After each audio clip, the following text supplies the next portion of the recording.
and welcome to lecture number 22 in the course Advanced Robotics. In the last class, we looked at linear control systems, in which we started off by looking at the position regulator problem. Then we looked at partition control systems, and using partition control systems, we can also control nonlinear systems like robot manipulators by breaking up the control system into two parts, the servo part and the model part. Then we looked at stability. We just started talking about stability.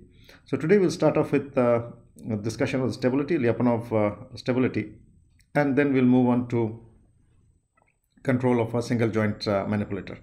Now, something I have said in the last class is that control systems is a subject in itself.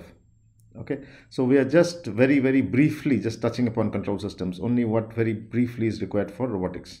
Okay, so by this, this by no means is complete in any way. Now, I expect that you have some background in control systems. For example, when we draw these block diagrams, how do you draw block diagrams? How do you reduce block diagrams? Okay, how do you talk about stability in terms of the Routh-Horowitz criteria? So, in case you don't have a background on that, I'll very briefly go through it, okay, very briefly again. Now, please refer to any textbook on control systems which give a clearer indication of how, because we'll be talking about transfer function, reduction of block diagrams, coming to transfer functions, then finding stability of transfer functions. So how these things are done, please look at any textbook on control system. Very briefly, I'll give some examples. That will be enough for covering what I discuss in this class. But for more detailed discussions, please look at the textbook. Okay, in control system. You can also look at the textbook on robot dynamics and control by M. Vidyasagar. Okay, in the last class we talked about stability, and very briefly I'll start off where we left off in the last class and then we'll proceed. So we talked about stability in terms of we use this term. First is stable, okay, stable, okay, and unstable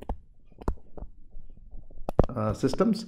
Now we say that in terms of stability, let's take the example of the spring mass damper system. So you have a spring mass and a damper system. So there's a damper there, and there is a, so in this particular case, if I give it a force F, which is a disturbance, so if I give it a disturbance, okay, so let us also call it a bounded disturbance, okay, because the disturbance cannot be infinity. Bounded disturbance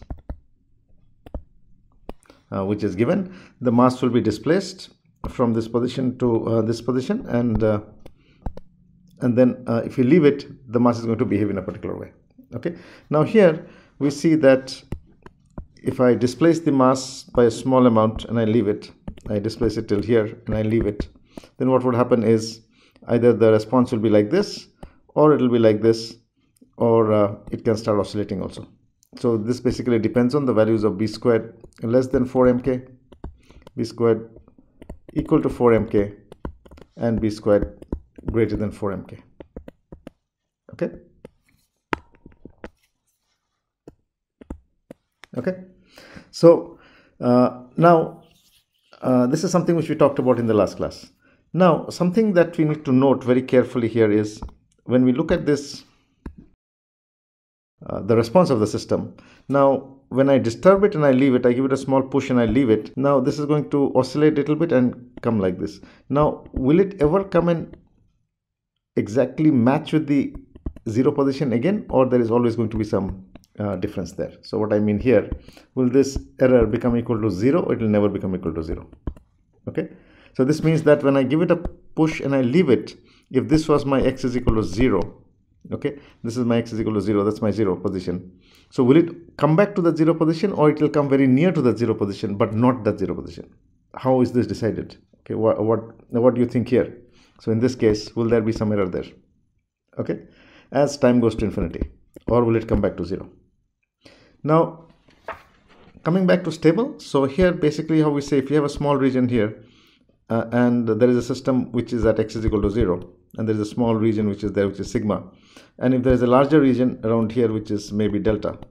Now if I give it a disturbance, if the system goes out from this small region, roams around like that and comes back there, comes back near x is equal to 0 but not exactly at 0, then we say the system is stable.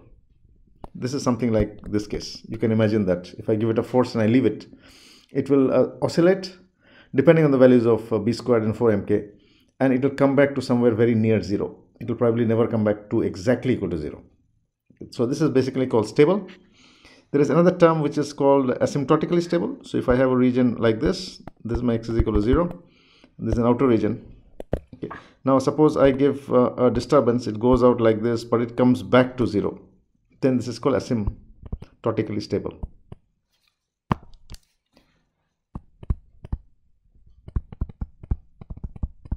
So asymptotically stable. Okay, so if it comes back to near the origin, it's stable. If it comes back exactly to the origin, it's asymptotically stable. Then what is unstable? Then similar lines, if I have a small region like this, and this is x is equal to 0, and if I have a region here, and if I give a disturbance, then if it goes out like this and goes off somewhere else, okay, that would mean if I draw this graph of the spring mass damper system, which is unstable, in an unstable case x, what will happen? This oscillation will start increasing, okay, and will go to infinity. Now what is governing this? What is governing this is essentially energy. Okay, now when I give a disturbance to the system, is basically I'm giving force, which is basically energy. Okay, so depending on how much energy is lost and how much energy is given back to the system, it will come back to near 0 or it will not come back to near 0. So if I have, what I mean here is, if I have M here, spring and a damper, if I give a force F, then it's going to oscillate. Okay, what will happen is it will be displaced. Okay, x is equal to 0, but some of the energy is going to be dissipated by the friction, okay, into heat and other losses. So the spring doesn't dissipate energy, it just absorbs the energy and gives it back. So what will happen is this mass will tend to come back to this x is equal to 0 position. Okay, now if it is an unstable system, what will happen? The oscillation will start increasing even more. Now something to note in this spring mass damper system is that this is a stable system. Okay, so this is never going to happen. This kind of behavior is never going to be there. Okay, now what determines that? That is something that we are trying to look at. Okay, and how do you prove that this system is stable? So Alexander Lyapunov was the person who actually first proposed this theory. So Alexander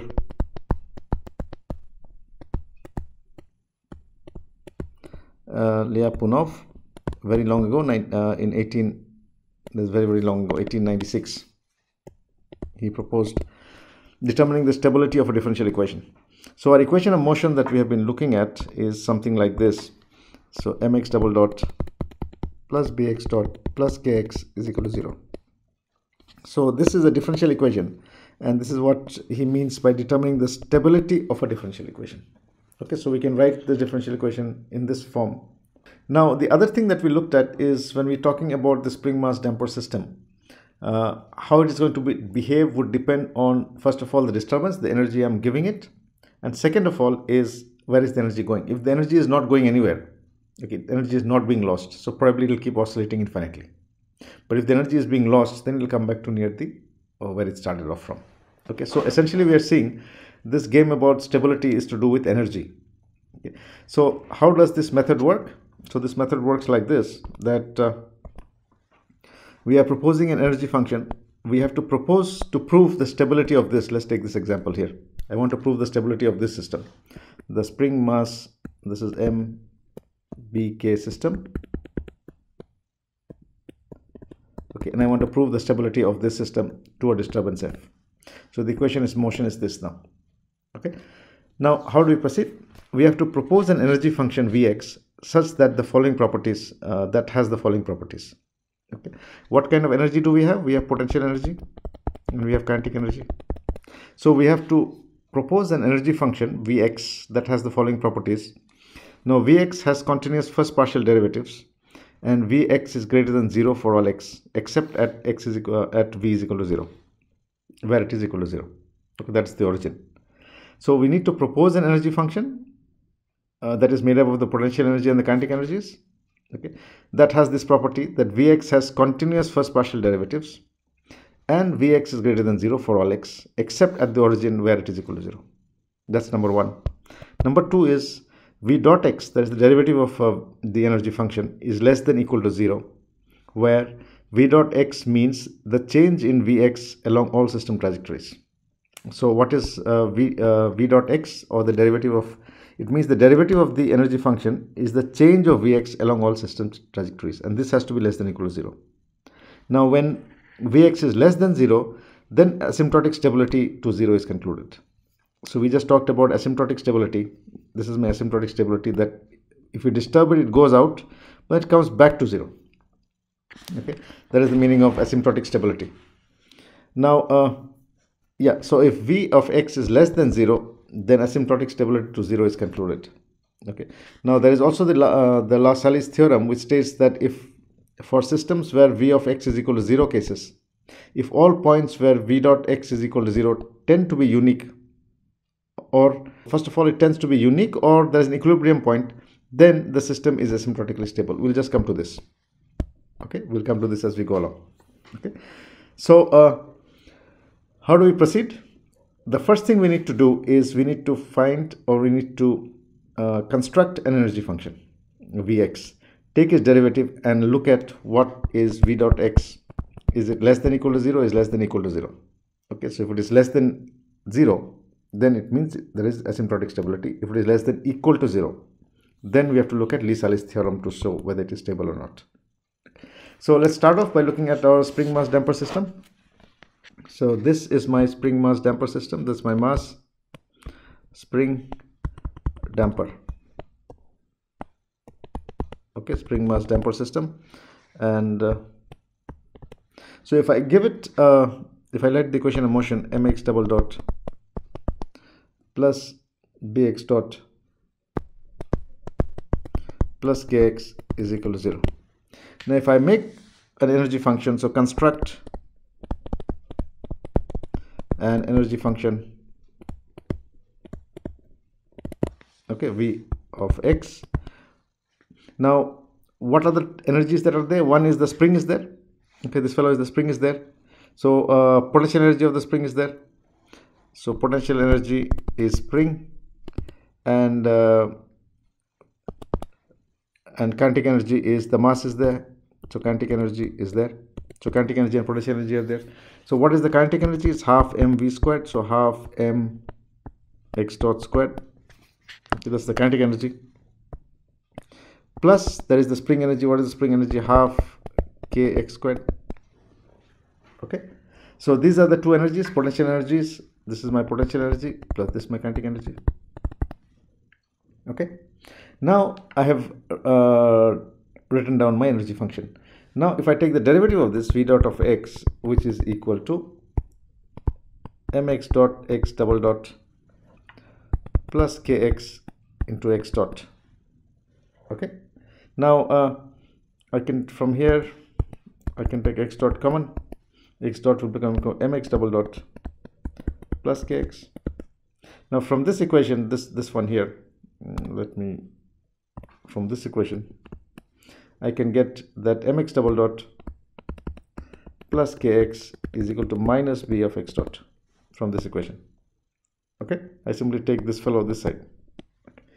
So what I do is I replace this here, mx double dot plus kx, and what we get is V dot x is equal to x dot of minus of x dot, which is equal to minus b x dot squared. Okay, now we note that this is always non-positive because b is greater than 0. Now b is greater than 0. B is again b is friction, so it cannot be 0. And this is always positive. So this is always positive except at x is equal to 0. At x is equal to 0, it is 0. Okay, now what does this indicate? This indicates that, what does this minus sign indicate? This minus indicates that energy is leaving the system. Okay, this is what the minus sign means. So it basically means that V dot x is negative always. Sorry, this is always negative. Okay, so b is always positive. Okay, so please note that. So b is always greater than 0, so it's positive, and this minus b x dot squared is always negative except at x is equal to 0, and this means that because it is negative, energy is always leaving the system. Okay, now so this would mean that the system is stable.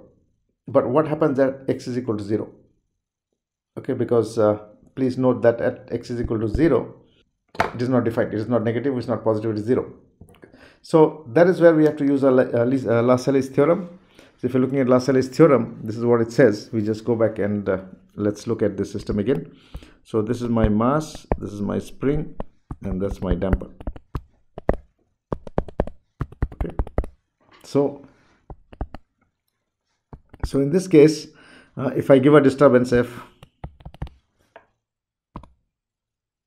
okay, what will happen is the mass will go here, okay, about this point x is equal to 0. Then it'll start oscillating about this point. Okay. So now what we are saying is that if you look at how the mass is moving, it is in the center position, then it goes extreme right, then it comes back and oscillates again here. So it's oscillating. So it goes from maybe from here to here to here. So it's oscillating about this point like this. So at each of these positions, x dot is equal to 0. The velocity becomes 0 at each of these positions, plus in the equilibrium position, x dot was equal to 0. Okay, this is what it says. Okay, that means that x is equal to 0, the velocity was equal to 0 when it started off at the equilibrium point. Extreme right case also, because it is stopping there and then reversing direction. So it's going like this. When x dot is becoming equal to 0, then it's reversing direction, going like this, coming here. Again, x dot is becoming 0. So at this point, and this point, x dot is equal to 0. Okay. So at those points, Lassalle's theorem, what does it say? So Lassalle's theorem says that if for all points where v dot x is equal to 0, okay, all these points tend to be unique, or they are the equilibrium point, then the system is asymptotically stable. Okay. So what it is saying is that at where v dot x is equal to 0, at all those points, if all those points tend to be unique, okay, or they are the equilibrium point, that means all these points are tending towards the equilibrium point, then the system is asymptotically stable. Now let us look at this again. Now at this point, you get one here and you get one here, where x dot is equal to 0, and this point is tending towards this equilibrium point. This is tending towards here. So they are all coming towards x is equal to 0 point. Okay, and this one is unique because at that equilibrium point the velocity is 0 and the equilibrium point is unique. Okay, this means that the system is asymptotically stable. Okay, so this is the meaning of Lassalle's theorem. Okay, so first in terms of the Lyapunov stability theory, we have to construct a function made up of the potential energy and the kinetic energy, then take its derivative, okay, and then look at whether it is positive or it is negative. Okay, now if it is negative, then it is guaranteed that the system is stable. Now at 0, we need to check whether it is less than equal to 0 or less than 0. If it is less than 0 always, then it is asymptotically stable. If it is less than equal to 0, like our case of the spring mass damper, we need to look at the Lassalle's theorem and look at all points where the velocity is becoming 0, and are those points tending towards the equilibrium point in the center. If they are, then it's asymptotically stable. Okay, so using Lyapunov theorem and Lassalle's theorem, we can prove that the mass spring damper is asymptotically stable. Okay. Now let us try and understand. This is more to do with understand why it is stable. Okay, why is it stable? So if I look at this, mx double dot plus bx dot plus kx is equal to 0. When I looked at v dot x, so v dot x was equal to what? Your v dot x was equal to minus b x dot squared. This means that energy is leaving the system, and energy is leaving the system because b is friction. So if b was not there, for example, in a system like this, mx double dot plus kx is equal to 0, what is going to happen if you disturb it? Because there is nowhere the energy can go, so that energy will be absorbed by the spring and it will be given back, so it will keep oscillating infinitely. Okay, so if I disturb it here and leave it, so it will keep doing like this as time goes to infinity, because there is no energy loss here. Okay, so damping is beneficial in terms of stability, that it makes the system stable. Now let's look a little bit further and try to understand even more why. Can we figure out some criteria for which we can decide if a system is stable, unstable, and things like that? So for that, let's look at our spring mass damper system only again. We are always referring to spring mass damper because this is the simplest and we understand this. MBK system. I give a force here. So we get the equation mx double dot plus bx dot plus kx is equal to let's say f. This is my f. Okay, now if I take the Laplace transform of this, then ms squared xs plus bs xs plus k into xs is equal to f of s. Okay, so if I take xs common, I take this common, then I have ms squared plus bs plus k is equal to f of s. Okay, so now if I take xs by fs, this is equal to 1 by ms squared plus bs plus k. Okay, now this, what we said, is the characteristic equation. Okay, this was the characteristic equation, and this is what is called the transfer function. So the output by the input is defined as the transfer function. Now the system was stable. Why was it stable? It was stable because energy was leaving. We have proved it using Lyapunov theory. Okay, but then why was it like that? Or what we can see is that if you want to correlate with stability, then what we see is that the roots of this equation, so the roots, it will have two roots, it's order 2, right? Second order system. So it is s1 s2 is equal to minus b by 2m plus minus root over b squared minus 4mk divided by 2m. Okay, now what we see is that if the roots are negative, are in the negative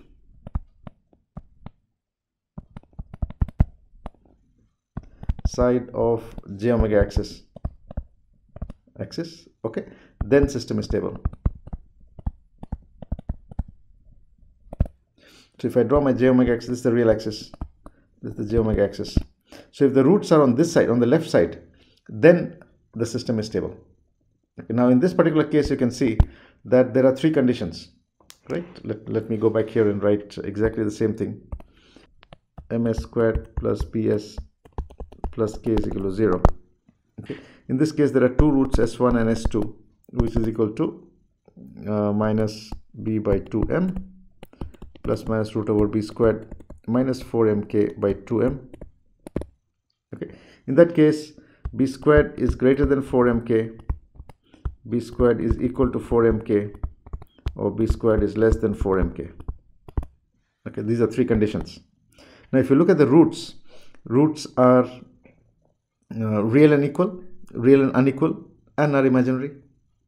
Okay, so this would be roots would be real and equal, real and unequal, and imaginary. So if I look at the roots, they are all on the left side of your j omega axis. So real and equal would be like this, s1 s2.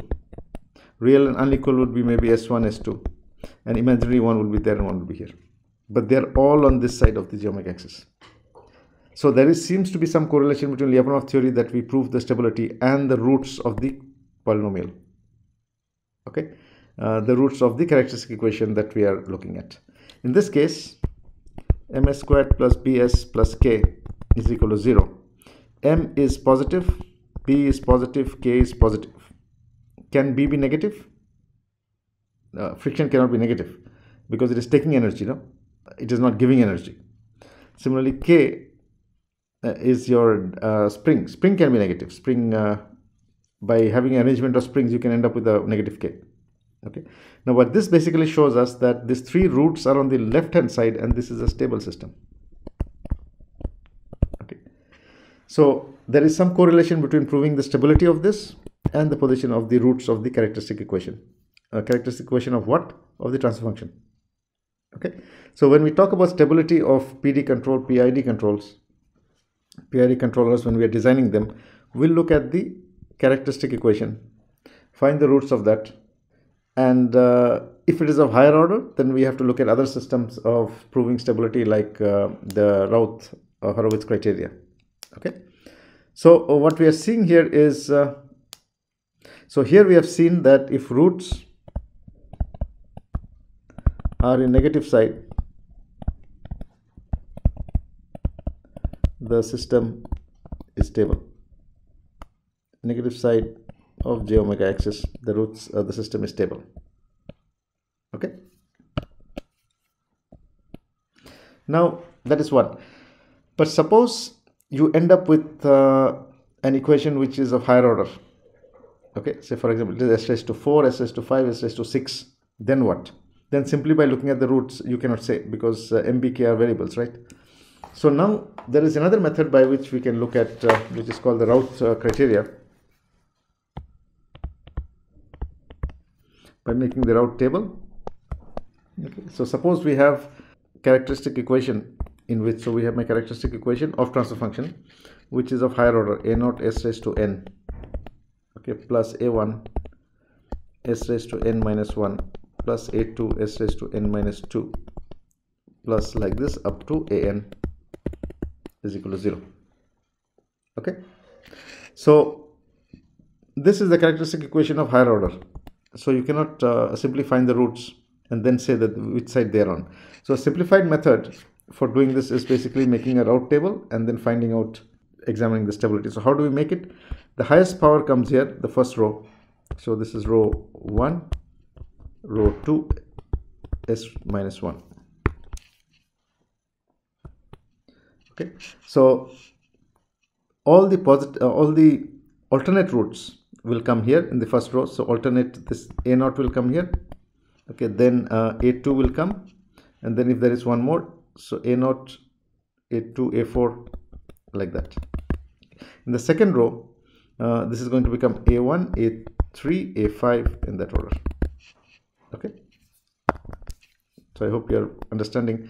The first one, whatever is this power doesn't matter. The highest power will come to row number 1. The next highest power will come to row number 2. Okay, so in the row number 1 you take the coefficient of here, alternate coefficients, first one, then second, then fifth. Okay, so I get a0, a2, a4 in that order. The second row will have the next one, so a1, then a3, then a5 in that order. Okay, then you start making these rows. So this is going to become sn minus 2. So this is b1, b2, b3, then sn minus 3. Okay, this is c1, c2, c3. So from our equation I'm going to get the first two rows, then I have to construct the next two rows. Okay, next rows until we come to s raised to 0. How do we do that? So b1 is equal to minus of a0, a3, so a0 into a3 minus a1, a2 divided by a1. Okay, that's equal to b1. What is b2? b2 is equal to minus of, b2 is a1, a4, a1, a4 minus a0, a5, a0, a5 divided by a1. Okay, in that order we proceed. So we're going to compute our b1, b2, b3, then c1, c2, c3, like that, in that order. Okay, now the route criteria says that in the first row, that means after I complete the table, in this row, if there is no change in sign, that means all the roots are in the negative of the j omega axis. So it says no change in sign, then roots are in negative of j omega axis. Okay, now if there is a change in sign, then how many changes of sign are there would mean that many roots are on the right side of the j omega axis. And this is one no change of sign, and total number of change of sign equals number of roots on the right of j omega axis. Okay, so if there is no change of sign, it means that there is no root. Roots are all in the negative of j omega axis, which means that system is stable. Now, if there are changes of sign, then the total number of changes of sign would mean that many roots are on the right of the j omega axis. Okay, so if you have a higher order polynomial in the case of a characteristic equation, then what we do is, because factorizing is difficult, so what we do is we simply construct the route table and then proceed to find stability of the system. Okay, now let's take a very simple example. of the route table, because we'll be using this when we come to PID controllers. Okay, so very simple example of route table.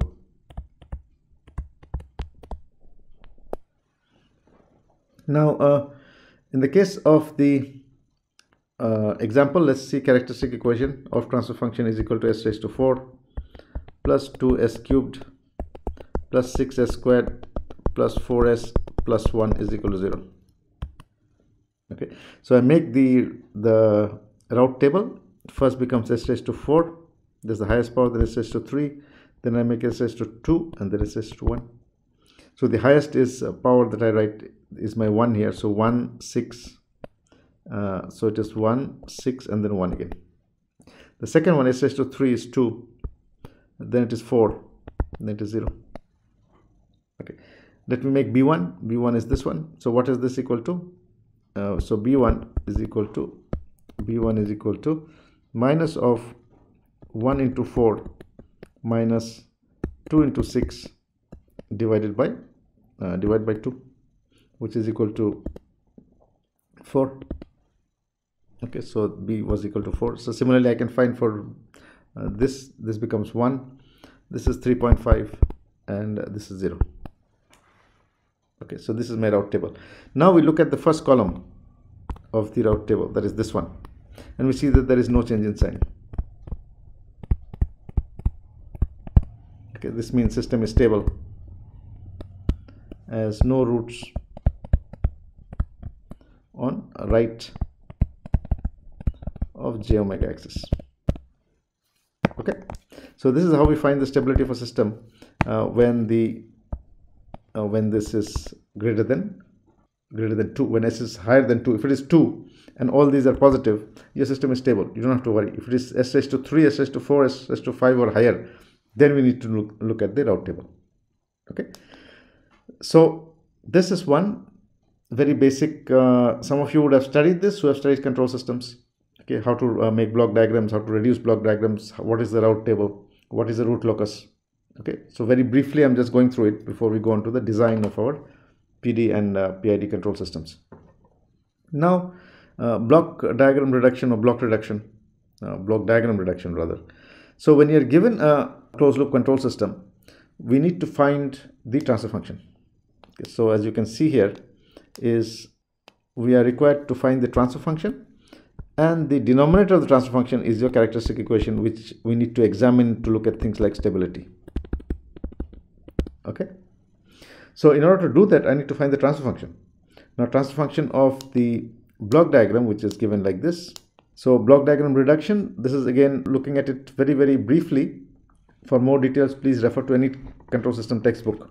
Okay, so this is my basic block diagram that we have. Then input here. This is the forward transfer function, which is called GS. This is plus, that's minus. This is HS. And so my input to output is, IS, my input. The output is OS, which is my output. Okay, so this is going in the forward part, this is the back. Okay, feedback control system. Okay, now in terms, if I want to find the relation between, what I want is the transfer function. So I want OS by IS. Okay, then I look at the characteristic equation and then look at stability. So in order to do that, when I'm given a control system, this is a very simple case. I need to reduce the block diagram. That is, I need to bring it to a form which is simply like this. I have IS here, that's my block, that's my transfer function combined, and this is my output OS. Okay, so this is this one now. So I need to bring it to this form. And how do I do that now? Okay, so how do we do that is, if there are blocks in the same line, suppose I have one more block here, then you can simply multiply these two. Okay, if there is a block which is like this in the forward loop and one in the backward loop, then what I do is I write my equation. What is OS? OS is the output. What is OS equal to? What is happening in the summing block? Summing block IS is coming in from here, and HS into OS is coming. So HS into OS is there because OS was here. OS is coming here. So HS into OS is coming here. So in the summing block, it is becoming IS minus So is minus hs into os, and this is getting multiplied by gs and is going out as os. So here this os is equal to is minus hsos, which is coming here. This is going here, okay, getting multiplied by gs. So this part is going here. This is getting multiplied by gs, and then this is coming out as os. That's the output. Okay, so now if I take the os on one side, so you have os, and I take os here is there, so it is, I take it on the right hand side, so os plus this other one is there, hs os into gs, and what is remaining is gs into is. Okay, so if I take os common here, then os I take common 1 plus hs gs is equal to gs into is. Okay, so output by input, if I say now output by input is equal to gs 1 plus hs gs. Okay, so I take this thing on denominator there, so it is gs by 1 plus hs gs. Now this is my characteristic equation. So I've reduced this by using this formula os by hs. This is my transfer function, and that is my characteristic equation. So now I can study the roots of this equation, or by using Raoult criteria, and figure out whether the system is stable, unstable, things like that. Okay, so this is called block diagram reduction, and just some time back we had looked at the Raoult table. So we are going to use this extensively when we talk about our block diagram reduction. Now something again, we have seen that in the case of a robot manipulator. Okay, so I have a robot manipulator which is here, and I've said this repeatedly many times in this course, that this is a non-linear dynamic system, okay, which means that the velocities move like this, forces move like that, which basically means that every link affects the other link. So if I look at the control system of this, so that's my tau. Okay, so if I look at the control system of this, it will come out something like this. So there is maybe a controller block, there is a disturbance which is coming in. This is my robot manipulator, this is my controller, this plus minus, and there's a feedback which is going like this. This means that this is a two input system. This is output, this is input, this is disturbance. Now this is tau, this is disturbance. So this is actually a two input system now. Okay, so in the previous case we had looked at a one input one output. That was this one. There was single input single output. In the case of a robot manipulator, there are actually two inputs and there is one output. Okay, now so how do we find the transfer function of this? Now we find the transfer function of two inputs block diagram reduction by looking at, by using what we call so what we do is so reduction of transfer function of two input system, like a robot manipulator which is here. Okay, how do we do that? We use superposition. Okay, so there are two inputs. In two inputs you have is and you have disturbance tau. Okay, so what we do is we have two inputs. In this superposition, what we do, we find transfer function for one input at a time, assuming the other input is 0. Okay, so in this case what we'll do is we're going to find the transfer function. So the total transfer function will be the transfer function TF assuming is is equal to 0, okay, plus the transfer function assuming tau is equal to 0. I hope you can understand what I've written here. So if is is equal to 0, then my transfer function is os output by input, which is tau now, tau s. Okay, because is is 0 now. Now the second one is when tau is equal to 0, the input disturbance is equal to 0, then output is os by the input is. So these are two different transfer functions, and we add them by superposition. This is how you find transfer function, combined transfer function for a case like this where there are two inputs on the system. Okay, we simply find this by using superposition. Okay, so with this much it is enough for us to proceed. So let us proceed in what we were talking about, the control of a single joint manipulator system. Okay, so this is our single joint manipulator system in which we are trying to design a PD controller. Okay, so including the actuator dynamics. So let us look at control of a single joint. So I have, let me draw. So we have a motor, encoder, gear, plus there is the torques which are coming, which is the disturbance. Okay, and how am I controlling them? I have some kind of a controller. Okay, it can also be called a compensator. Now my input is the reference trajectory I'm giving to the controller. So that is my input, is the reference trajectory where I want the link to go. This is control of a single joint. Please note that there will be independent joint control, so there will be one controller for each joint. Okay, now in this case I'm giving the reference input as a trajectory. This is my controller. Okay, the motor has a power amplifier.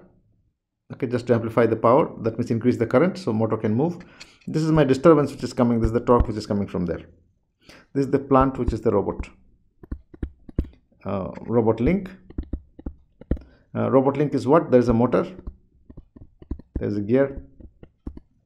Okay, no, there's a motor. Let's say there's a motor, the gear, torque, there's a gear here. Okay, and this is my output. In the feedback there is a sensor, and this is my closed loop control system. Okay, so look at the various elements which are here. Let's go a little slow so that you understand how the control system design is done. So this figure on the top shows the links connected by joints. Each joint is actuated by a motor, encoder, and a gear, and the motor is actuated by a controller. Okay, that is, the reference input is given to the controller gives the reference input to the motor. Okay, the compensator gives output voltage. The voltage is amplified, that means the current is increased, and then it is given to the motor.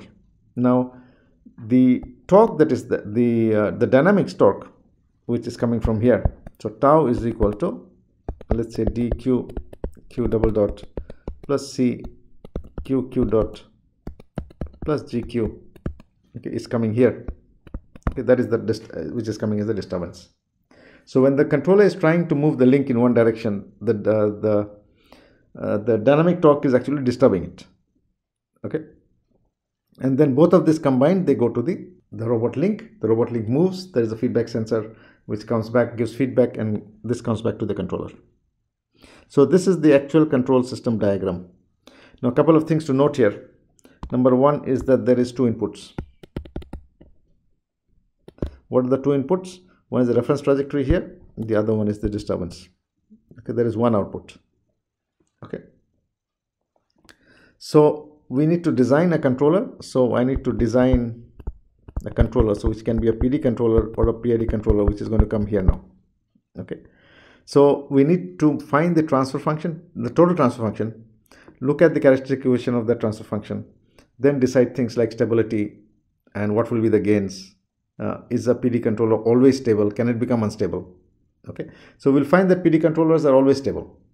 Okay, but they have something called a steady state error, whereas PID controllers are better, but they can become unstable.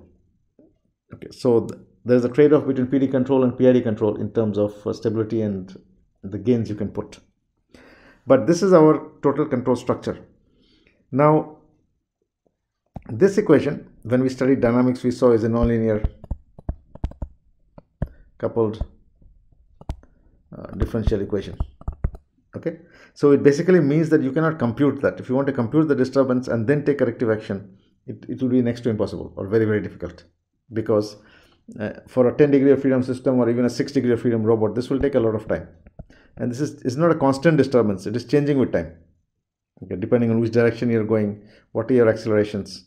Okay, so this is what makes robot control very, very difficult. So this is a time varying disturbance.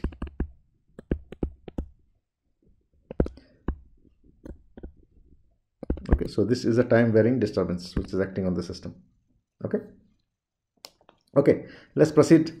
Now we'll start off by looking at the actuator dynamics and then proceed to the joints. So this is our basic actuator dynamics. Let me look at the actuator. So you know that, or let me just go back again. So at every joint we have a motor, then we have an encoder, we have a gear. So the controller is actually controlling the motor. Okay, so we need to look at the actuator dynamics of the motor. So when the motor is rotating, how is it moving, or what is the actuator dynamics of the motor itself?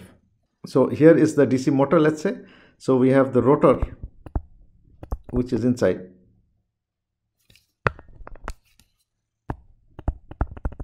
and we have the poles which are at the stator. So you know how DC motor works. You give voltage to the coils in the rotor because they are going to produce a magnetic flux.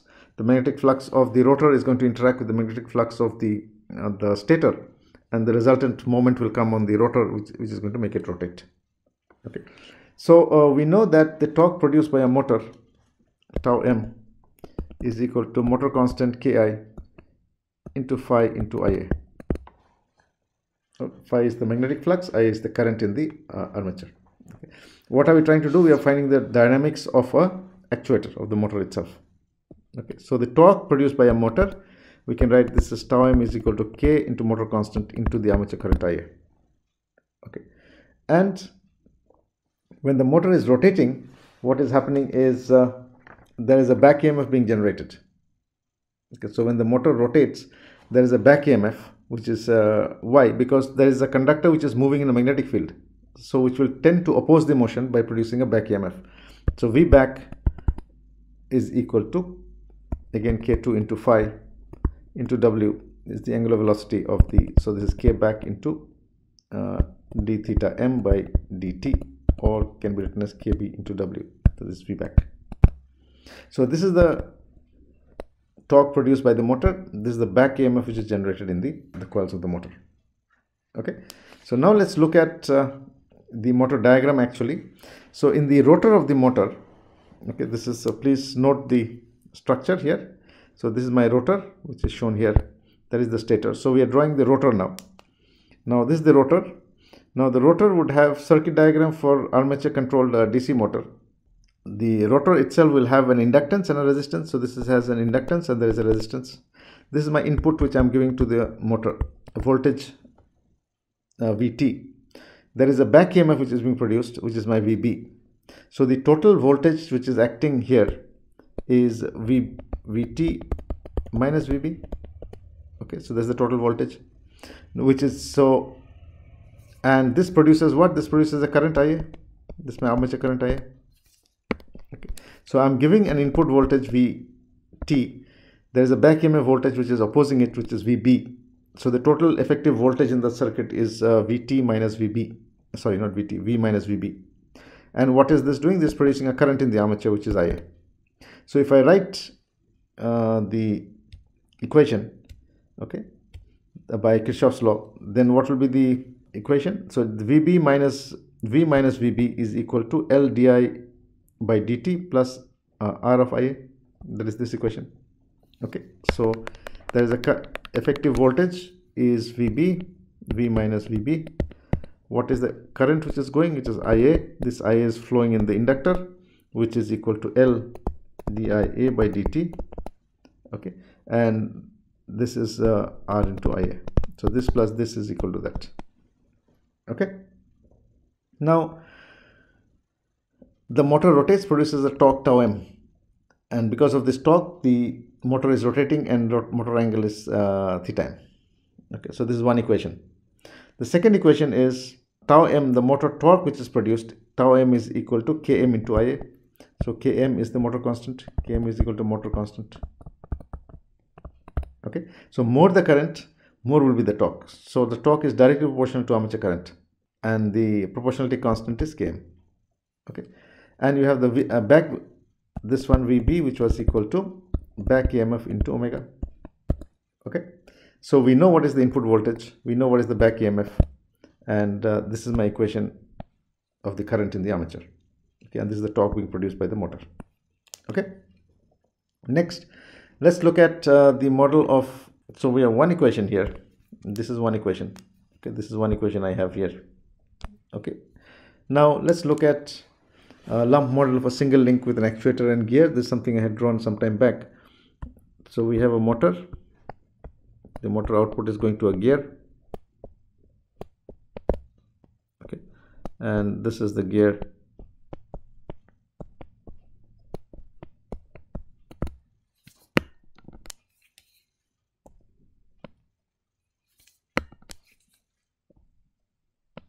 Okay, so this is my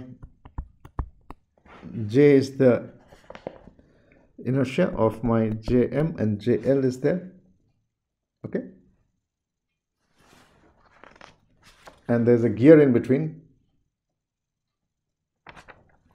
So there's a gear ratio, which is, let's call this R. Okay, this is producing a tau M, this is theta M, this is tau L, and there is a theta L. Okay, and there's a gear ratio R. So we can write in terms of the gear ratio, R is the gear ratio. Okay, now when I'm looking the torque balance equation, torque, then JM, sorry, this is not JM, it is JM. Sorry, it's not JM, it's J motor. Okay, so JM into theta double dot, so this JM into theta M double dot, okay, plus BM is here, the BM plus theta M dot is equal to the torque being produced tau M minus tau L by R. Okay, so the torque that is being produced by a motor is getting has to overcome the friction and goes on the other side, and it is used to move the link. So tau M minus tau L by R. So this is the other equation. Now what is tau M equal to? What is this motor that is torque that is being generated? We saw the motor torque is equal to Km into Ia, the armature current. Tau M is equal to Km into Ia. Okay, so I put this in here, and this is what I get, Km into Ia minus IL. Okay, so this is my second equation. This is equation 2. The previous one was equation 1. This was equation 1. Now I take the Laplace transform of this. Now if I take the Laplace transform of this equation, what will I get? I'll get Ls into Is plus R into Is is equal to Vs minus Vbs. Okay, that's one equation I will get. So that is one equation I'm getting. Ls into Is plus R into Is is equal to Vs minus sorry, I have also put the back EMF. Back EMF is equal to, what is back EMF equal to? Back V back is equal to back EMF constant, angular velocity d theta by dt, d theta m by dt. Okay, that we saw. So what I get is this equation, Vs minus Kb into S into theta ms. Okay, then I take the Laplace, so this I get Ls Laplace transform of equation 1. This is, I take Laplace transform of equation 2, which is this one. So here what do we get? Jms squared, okay, plus Bms, and there is a theta ms is equal to Ki into Ki or Km, this is motor constant, into armature current minus tau L by R into S. Okay, so we have two equations here because you know that there are two inputs. Okay, and these two inputs are coming from, this is one input because of the voltage input to the motor, and this fellow is coming from, where is this coming? This is coming from disturbance, that is tau. Okay, so if you go back, let's go back to this figure to understand this very clearly. One equation is coming from here because I'm giving a reference in terms of voltage. Okay, and the other one is coming from here, which is my disturbance torque by R. Okay, so there are two inputs, so there are two transfer functions, these two equations. I have to now find the transfer function for the combined system with these two inputs now. Okay, Now in terms of two input system, we can make the block diagram like this. Okay, so this is the block diagram for the two input system. One input is here, that's my equation 1. The second input is there, that's my equation 2. Okay, now you can see that how did we make this block diagram. Okay, so I think today it's almost an hour, so we'll stop here today. This is something to really understand, that how did we get this block diagram. So we are using two equations. One equation is when I'm giving Vs as input, what is the output? It is theta ms. Okay, so if I write my transfer function, what will you get? 1 by ls will come here. Okay, so what you're getting is 1 by ls plus r into ia is coming here. This is coming from the first equation. The second equation, what is coming from there? Your input is tau l. What is your output? Theta ms. Okay, so this will become 1 by jms plus bm. So this is coming from equation 2, this side. Okay, so this part is coming from equation 1 and this part is coming from equation 2. Okay, and now we need to combine them, find the independent individual transfer functions, and then combine them to find the combined transfer function. Okay, so this is some part which, if you are not very familiar with, please have a look at any control system textbook, how to find these terms. Okay, how to make this block diagram and how to find the combined transfer function. Okay, so today we started with our discussion on stability, and then we looked at how to design the controller for a single robot link. We'll talk about PD control and PID control as we go along. So this block diagram reduction and how to actually find transfer functions by superposition, please have a look at any textbook, okay, if you have not done this course on control systems. Okay, so we'll stop here today and continue in the next class. Thank you.